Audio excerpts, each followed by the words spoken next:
El clima acá en Schengen está tenaz.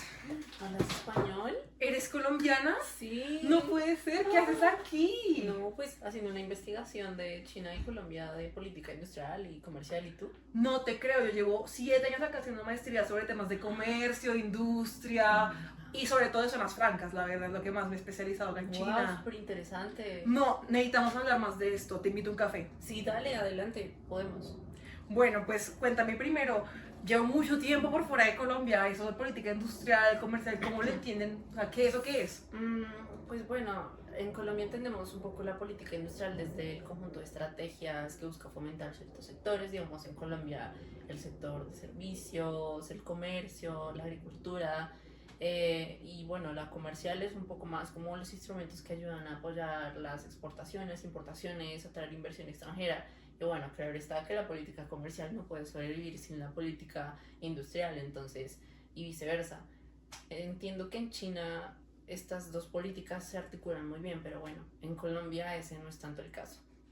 Sí, como que, ¿qué problemáticas ha habido? ¿Qué es lo que pasa ahí en Colombia? ¿Qué crees que no articulan entre esas dos políticas? Buena pregunta. Pues bueno, en primer lugar, el problema de la política industrial colombiana es que atraviesa muchos ciclos políticos, no hay continuidad en la política industrial, se cambia un poco el enfoque dependiendo de cada gobierno y eso dificulta mucho la continuidad, y que se vea a largo plazo todo. En cuanto a la política comercial, hay muchas normas, hay mucha heterogeneidad regulatoria y eso dificulta que hayan costos logísticos bajos, entonces se demora mucho más el comercio. A veces las empresas tienen que aprender muchísimo de esas normas y es complicado y el Estado tampoco les apoya para aprender de eso. Y bueno, en las zonas francas también se ve ese exceso de regulaciones y eso dificulta mucho. Claro, mucha burocracia, no se llegan los trámites aduaneros, temas logísticos, se te demora llevar un barco en puerto muchos más Claro. días y eso es competitividad en exportaciones, claro, Sí, ¿no? entiendo. Entonces, pues me gustaría que, pues ya que tú has estado aquí en China tanto tiempo, que me cuentes, pues, cómo son las cosas acá, a ver si hay solución para Colombia. Bueno, pues al inicio la verdad es que China ha tenido un proceso de transformación muy grande, específicamente desde el 78, de parte del gobierno chino, este cambio de mantener los principios fundamentales del socialismo, pero mejorar la economía, abrirse al mercado. Entonces una fusión un poco entre capitalismo, socialismo, y aquí de hecho en la ciudad en la que estamos, Shenzhen, no es casualidad, ya que aquí se dio la primera zona franca, o bueno, lo que ustedes llaman en Colombia zonas francas, aquí lo llamamos zonas económicas especiales de China, que fue un modelo, una ciudad modelo a escala que pasó de ser una ciudad pequeña y pesquera a una de las ciudades más industrializadas y más grandes de toda China. Okay. Suena súper interesante. Pues me llama la atención eso porque aquí en Colombia las zonas francas tienen un problema y es que hay mucha desigualdad territorial. Las zonas francas terminan existiendo más en las zonas, las ciudades más grandes, y pues eso está bien. Es cierto que las empresas más grandes terminan en las zonas francas, pero que hay de las zonas más apartadas. Las pequeñas empresas, las microempresas, no tienen oportunidades para internacionalizarse. A veces el Estado se enfoca mucho es en las empresas grandes y las apoya en las zonas francas. Creo que hay un problema de el modelo de zona franca acá. Yo creo que se podría crear otro modelo con lo que dices, para ayudar a las pequeñas empresas, por ejemplo, a internacionalizarlas. Sí, me parece muy interesante lo que dices tú de que están en las centradas de las grandes ciudades en Colombia, las zonas francas, porque aquí esta zona fue modelo porque es una zona súper pequeña, estratégicamente posicionada en frontera con Hong Kong, que vio este gran desarrollo económico. Entonces yo me pregunto, en Colombia algo como el puerto de Buenaventura, por ejemplo, no podría tener ese potencial de exportación hacia el mundo, tiene salida al Pacífico y sé que si están centradas solamente en las grandes ciudades de Colombia, pues y las grandes empresas. Y las grandes empresas. Sé que la mayoría de empresas en Colombia son MIPYMES, ¿es correcto? Sí, aproximadamente el 95-98% son microempresas, pero la política industrial en Colombia está muy enfocada a apoyar las empresas que ya están muy formalizadas, ya tienen programas de internacionalización y que conocen muy bien las normas, ese exceso de normas que te decía. Las pequeñas empresas, pues, no tienen esas posibilidades, digamos, como el Estado se enfoca mucho en apoyar a las grandes empresas. Las pequeñas empresas se quedan muy en retroceso, incluso al pedir innovación, porque hay mucha demanda de innovación, pero hay poca oferta por parte del Estado, también por el problema de financiación. el Estado no tiene el dinero suficiente para dar esa oferta de innovación y tecnología y también apoyo para capital humano. Entonces es un poco complicado, la verdad. Claro, no veo mucha relación entre Colombia y entre China, sobre todo en cómo son esas poblaciones. Digamos, China, cuando comenzó entonces ese proceso de apertura, de reforma y apertura que llamaron el gobierno chino, que el Partido Comunista Chino acá, fue el proceso de que las familias, pequeñas familias con sus pequeñas empresas agricultoras se apropiaran realmente de la producción, de la competitividad, de que la cantidad producida está a mano de ustedes.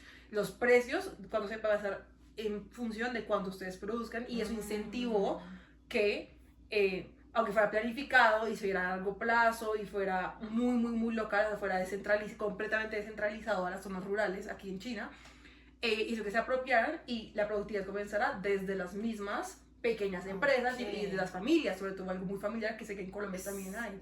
Sí, pero es que acá es diferente porque es que el problema es que la política industrial es muy general. Acá hay un miedo constante a que si el Estado interviene extremadamente, como conozco que lo hace China, hay miedo por corrupción, de que se focalicen en sectores por temas de corrupción, por beneficios económicos, que porque de verdad se quieran promover un sector en específico. Digamos, ahí hablas de la agricultura, del sector agricultura. Es por ese miedo que aquí la política industrial se enfoca más en algo macro, como vamos a apoyar a todos los sectores fuertes de Colombia con innovación, capital humano, promoción de la tecnología, que el Estado le transfiera tecnología y conocimiento a las empresas, pero no hay una focalización de un sector como en específico. Digamos, todo es muy reactivo, lo mismo con la política comercial, que es muy reactiva. Entonces, al final, pues bueno, no se termina enfocando como en un sector específico o en 2 o 3 sectores específicos, sino en varios al mismo tiempo. Y pues también como que debido a que el Estado no tiene el suficiente dinero para financiar todo al mismo tiempo, eso retrasa el proceso. Entonces creo que tenemos un problema de miedo de intervención del Estado y por eso es que no salimos adelante. Deberíamos ser como China. Creo que en eso también, aunque sí es una reacción muy valiosa del tema de planificar, ver a largo plazo, como por ejemplo con los planes quinquenales que tenemos acá en China, que es algo muy estable, algo muy planificado, que el gobierno está muy metido, o sea, las empresas, la mayoría son alianzas público-privadas, pero tienen un fuerte componente público en el que las empresas son mayoritariamente todas públicas. Ese tipo de cosas, aunque es una buena lección para ver la intervención del Estado y la planificación, sí ha habido críticas muy presentes a la intervención del gobierno chino de combinar este mercado libre, capitalista y que trajo desarrollo, por ejemplo, la inversión extranjera a China, con problemas, temas de transparencia, de, por ejemplo, en las zonas económicas especiales que tenemos acá en China, específicamente en esta, los temas de inversión extranjera directa han tenido algunas problemáticas con la preocupación de la transferencia de tecnología forzada, y es que el gobierno chino, por la estructura y su intervención en el sector de comercial e industrial tan fuerte, que todo es público básicamente, que haya un robo de tecnología en vez de una transferencia de tecnología a las empresas que vienen a invertir a China. Entonces creo que Colombia, el tema de la confianza y la transferencia con sus aliados internacionales es algo que le da una buena ventaja y de pronto que China podría aprender. Yo creo que también, como tener en cuenta no irse a los extremos, ¿no? Como en China o tampoco como en Colombia. Y es que el problema aquí de la inversión extranjera en Colombia es que a veces no se aprovecha lo suficiente. Por ejemplo, Colombia recibe inversión extranjera sobre todo para el sector minero, petrolero, servicios financieros, comercio, con las zonas francas. Pero digamos para el sector minero no se aprovecha muy bien porque se crean enclaves mineros que no permiten que la economía interna aproveche esos enclaves porque es completamente cerrado. Entonces al final las utilidades se las terminan llevando las multinacionales, pues invierten pero no se transfiere una tecnología de manera tangible, no se aprovecha bien y se crea mucha dependencia a la inversión extranjera. Al final la economía interna no aprovecha esa inversión extranjera y en cambio se desplazan a los pequeños mineros, a los mineros artesanales, y las multinacionales terminan llevándose casi todo. Entonces, eso es peligroso también. Claro, sí, siento que en China algo que ha hecho muy bien es el tema de retener a los aliados internacionales. Aunque en inicio China traía a través de estrategias de mano de obra barata, de exenciones de de costos logísticos y aranceles, etcétera, de impuestos en el territorio nacional, apoyado con muchos subsidios. El gobierno tiene una política muy fuerte de subsidiar empresas en sectores específicos como la tecnología, la farmacéutica, la automovilística, sobre todo la automatización de procesos industriales y comerciales. Pero lo que ha hecho es que, aunque atrajo inicialmente a mano a la inversión extranjera con estos costos bajos, lo que hicieron fue tomar la tecnología que venía, el conocimiento que venía de esa inversión extranjera, apropiarlo mucho, ligarlo, encadenar mucho esa inversión extranjera con empresas locales. Era casi que obligatorio ese encadenamiento entre empresas locales e internacionales, era casi que obligatorio.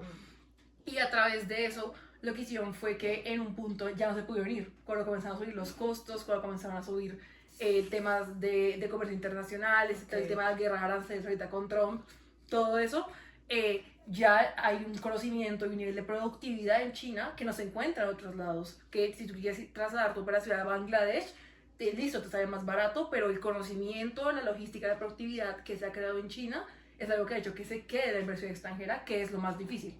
Fácil que venga una vez, pero que se mantenga y siga invirtiendo a largo tiempo, siento que y que deje algo para el país. Colombia necesita eso porque no hay los suficientes incentivos para que eso se quede, sino queda la dependencia. Entonces, claro, ese va a ser siempre el problema, y lo mismo con las zonas francas. Al final hace falta innovación, aunque las zonas francas ya las tengan. Entonces creo que hay muchas cosas que se pueden aprender en verdad de China para el caso de Colombia. Sí, espero que te puedas llevar pues a tu país un poco de este intercambio que tuvimos hoy, con un poco de té, café colombiano, té chino, que ese intercambio ya ha servido para que también no solamente Colombia aprenda algo de China, sino que China también pueda aprender cosas de Colombia. Estoy segura que hay muchas cosas en Colombia que tenemos que aprender también. Sí. Bueno, entonces un placer conocerte, Catalina, que se muy bien vivir a Colombia, Bogotá. Me saludas allá a todos. A la profe Marcela, por favor. Un gusto, chao. No sé cuántos demoramos, pero